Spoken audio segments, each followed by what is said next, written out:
Our energy usage of fossil fuels is poisoning our planet's environments. Greenhouse gases are increasing in our air and oceans and destroying our previous climate as well. Ocean acidification is real, and we're all going to die if we do nothing about all this. Fossil fuels are bad. We all know this.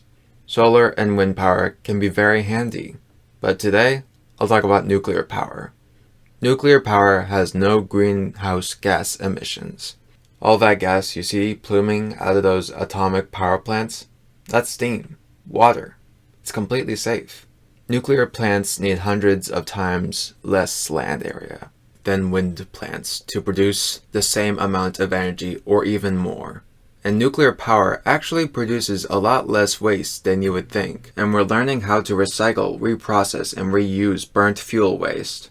For now, we store it in big cylinders of concrete and stainless steel called overpacks that last for decades. The best plan is to keep them over 500 meters below the ground, away from all life and ecology, giving it space across the hundreds of thousands of years it needs to go from radioactive to inactive, safe and sound.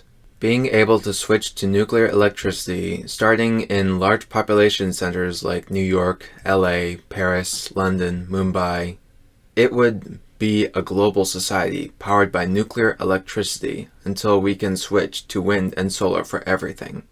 Otherwise, we'll have to plant and conserve countless forests so trees can stop the current climate crisis.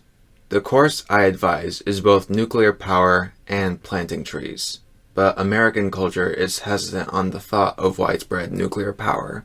But I think nuclear is the way to go. Nuclear electricity would be able to power our transports, our industry, our homes, nearly everything until we can switch to the next best thing, and use this to power our efforts to drive out to fields, plant trees, and ultimately stop our climate crisis.